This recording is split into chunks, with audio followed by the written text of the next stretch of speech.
déjà chaud, ça va? Oui. Ah, je suis trop contente d'être là ce soir. Oh là là. Est-ce qu'il y a des filles dans la salle ce soir? Oui. Yes. Est-ce qu'il y a des mecs dans la salle ce soir? Oui. Ah ouais, en même temps je demande, hein, mais heureusement qu'il y avait des filles pour tenir la main pour arriver jusqu'ici, hein? N'est-ce pas les filles que les mecs c'est des assistés jusque vous, hein? Oui. Le gars il mange, faut encore que tu lui essuies la bouche. Et les mecs de la nouvelle génération là, celui qui a dit non, exactement, ouais. Nouvelle génération, quand ils sortent avec une femme, ils recherchent leur mère à travers la relation. J'en ai connu des comme ça. Parce qu'il faut savoir un truc, les gars, c'est que nous, les femmes, quand nous sommes célibataires, ici, là, tout est ouvert. On met du miel. Et vous arrivez, on bloque. Donc, quand tu recherches ta mère comme ça, tu vas, viens faire un câlin à Tati Claudia. Oui, viens. Oui, viens téter, c'est sucré, viens. Le gars, il vient, je le bloque. Je dis, écoute-moi bien. La différence entre ta mère et moi, là, c'est que quand moi je te dis tu rentres à 20h, tu rentres à 20h. C'est ça qu'il faut faire, les filles. Il faut les dresser, les mecs. C'est ça. C'est ça.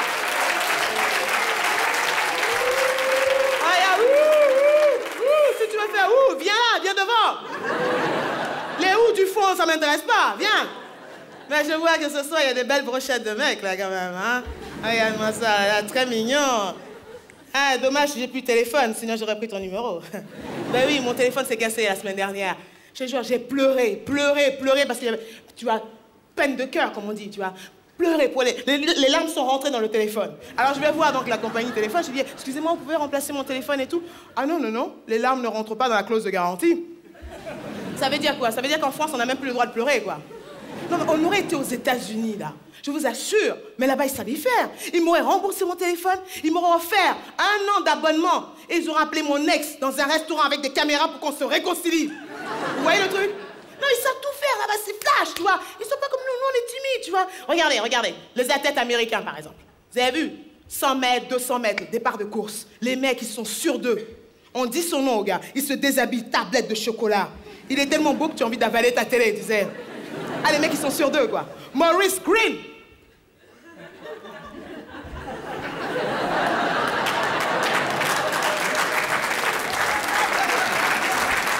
Yeah, man. Motherfucker, y'a des gars, man. L'athlète français, Christophe Cheval.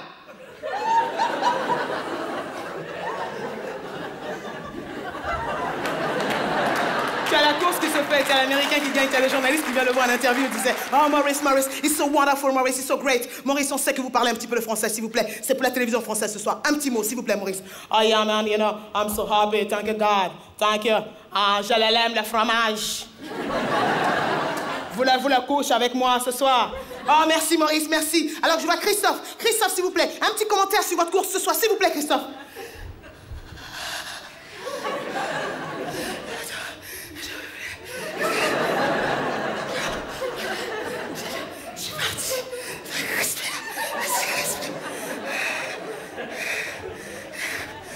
Qu'est-ce qui a gagné la course?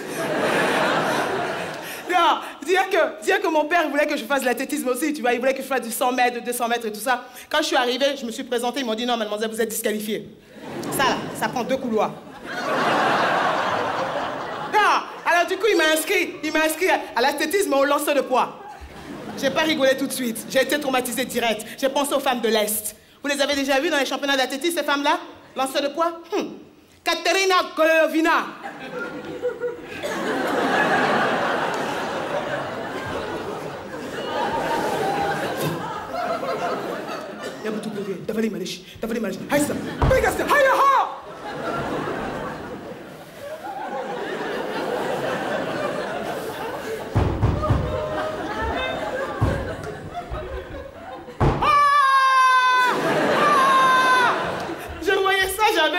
J'avais peur, non, je reviens aux Américains. Non, les gars, ils savent faire le show, quoi. Tu vas aux États-Unis, tu rentres dans n'importe quelle boutique, n'importe laquelle, chez eux, on dit le client est roi. Faut voir l'accueil.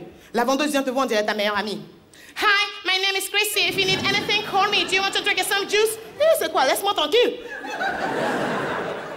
Va chez nous, à la Fnac. Va à la Fnac, va voir le vendeur. Bonjour, je voudrais savoir où se trouvent les... C'est pas mon rayon.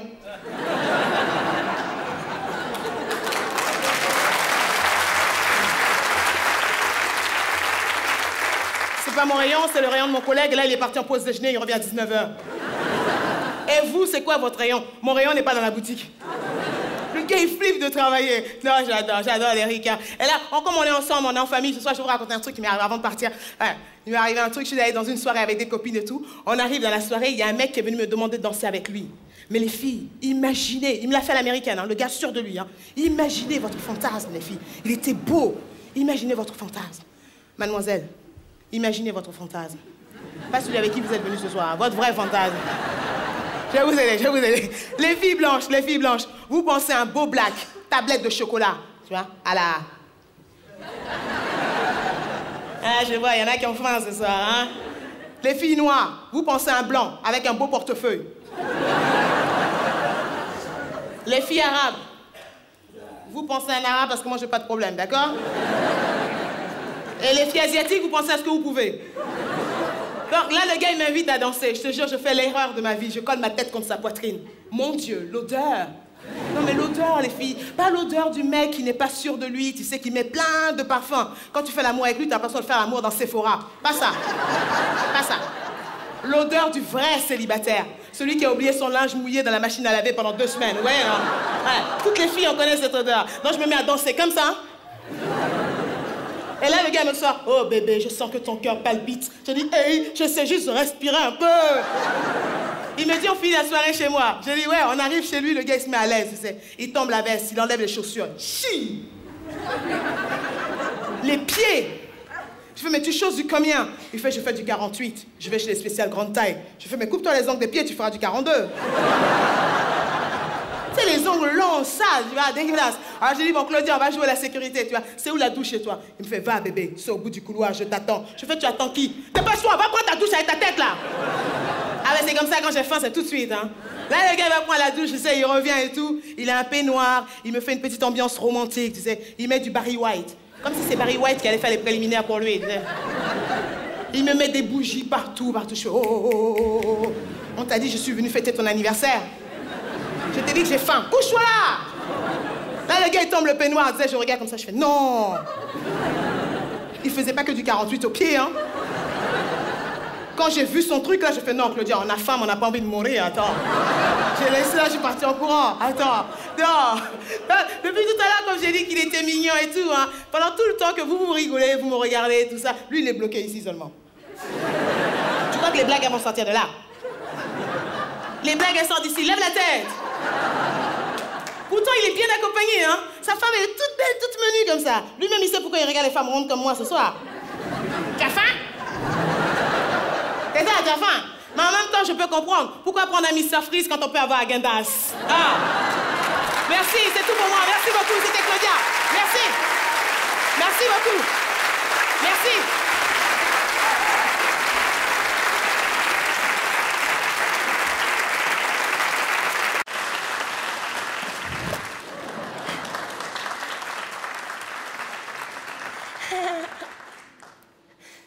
Ah merde. Monsieur Bernard Martin, je suis votre avocate commise d'office. Nous nous sommes vus tout à l'heure. Le juge souhaite que nous plaidions tout de suite. Alors je vous demanderai de vous en tenir au strict minimum. Vous ne regardez pas la plaignante. Vous répondez par oui ou par non. Et si on vous demande si vous avez quelque chose à ajouter, vous dites que vous êtes désolé. Allô, qu'est-ce qu'il a? Il est bourré? Il est muet? Il est sourd? Comment ça se passe? Bon, t'as pas l'air d'avoir compris, donc je te réexplique. Je suis la seule pauvre connasse disponible pour plaider ton affaire de merde. Je vais te payer au lance-pierre pour te sauver les fesses. Donc on va faire simple et rapide, parce que moi, à 22h, j'ai un rendez-vous de la plus haute importance avec un mec après lequel je cours depuis plus de 6 mois, et ça fait plus du double qu'on ne m'a pas touché. Et ça fait mal. Alors tu la fermes, tu baisses les yeux, et en revanche, si tu peux faire semblant de verser une petite larme à la fin, ce serait vraiment super, parce que tu vois, ça va choper le jury, et là, ça va être touchant. C'est pas gagné, hein. Monsieur le Président, tout ceci est une regrettable méprise. Mon client n'a jamais violé Natacha. Mon client est plutôt bel homme. Si. Mettez-vous de profil. En tout cas, il n'a jamais eu besoin de forcer qui que ce soit à avoir une relation sexuelle avec lui. Lui. Il est d'ailleurs d'une probité exemplaire. Non, Bernard, probité en un mot. Et cette soif d'apprendre, c'est touchant. D'ailleurs, pour vous faire une petite confidence, tout à l'heure au parloir, histoire de le détendre, je lui ai proposé de lui faire une petite fellation. Il a refusé. Tout à fait, Monsieur le Président, là n'est pas le propos. La vérité, Monsieur le Président, est simple. La vérité est que Natacha a regretté d'avoir couché avec mon client. Alors plutôt que de prendre la pilule du lendemain, une bonne douche au Karcher, de s'enfiler 3 litres de glace à Gandas et de passer des heures au téléphone avec sa meilleure amie à pleurer, elle a préféré porter plainte. Mais ça coûte moins cher, ça donne du travail aux journalistes du Parisien, ça fait pleurer dans les chaumières, mais ça nous fait à tous perdre notre temps, Monsieur le Président. Elle a crié non, arrêtez. C'est vrai. Mais que la femme qui n'a jamais émis d'orgasme négatif lui jette la guêpière. Moi-même, en ce qui concerne les guêpières, j'ai une petite collection papiquée des hannetons qui pourrait en surprendre plus. Mais là n'est pas le propos. Alors certes, cette cave n'était pas le lieu le plus romantique. Mais dois-je vous rappeler, Monsieur le Président, que mon client souhaitait simplement vendre la dernière chatte de la portée, et c'est vrai que l'opération ne s'est pas faite sans mal. Pourquoi il lui a volé sa petite culotte? Très bonne question, Monsieur le Président. Mon client souhaitait simplement installer les effets personnels de sa nouvelle amie dans son logement. Il vous a d'ailleurs, il me semble, réservé les 2 tiroirs du haut de la commode, ce qui est une preuve, un gage d'amour dont vous devriez prendre toute la mesure, Natacha. Oui, Monsieur le Président, je viens. J'y viens. Oui, c'est vrai, mon client n'est pas un saint, Bernard. Oui, il a déjà volé. Oui, il a déjà racketté. Oui, il a déjà séquestré, mais violé, certainement pas. Tué?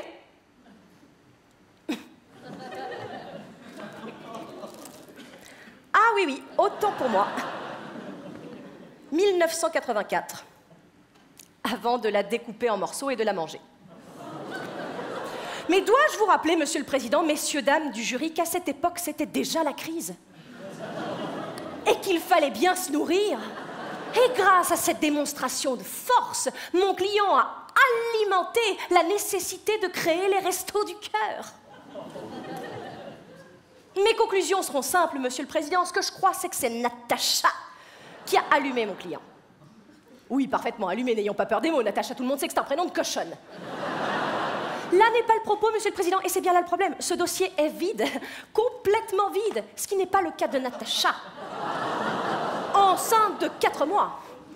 Alors qu'elle s'estime heureuse que mon client ne porte pas plainte pour non-prise de contraceptif et délit de conception d'un enfant dans le dos. Monsieur le Président, messieurs, dames du jury, je suis certaine que vous prendrez toutes les décisions qui n'obéreront pas l'avenir prometteur de mon client. Non, Bernard, prometteur en un mot. Et si vous pouviez délibérer assez vite, ça m'arrangerait, faut que j'en file. Faut que je file, d'abord, en tout cas. Ben oui, Natacha, tout le monde n'a pas une vie sexuelle épanouie comme vous.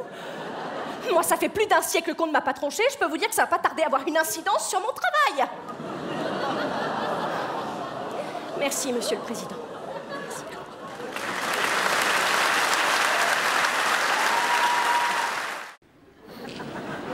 Mesdames, Mesdemoiselles, un peu de silence, je vous prie.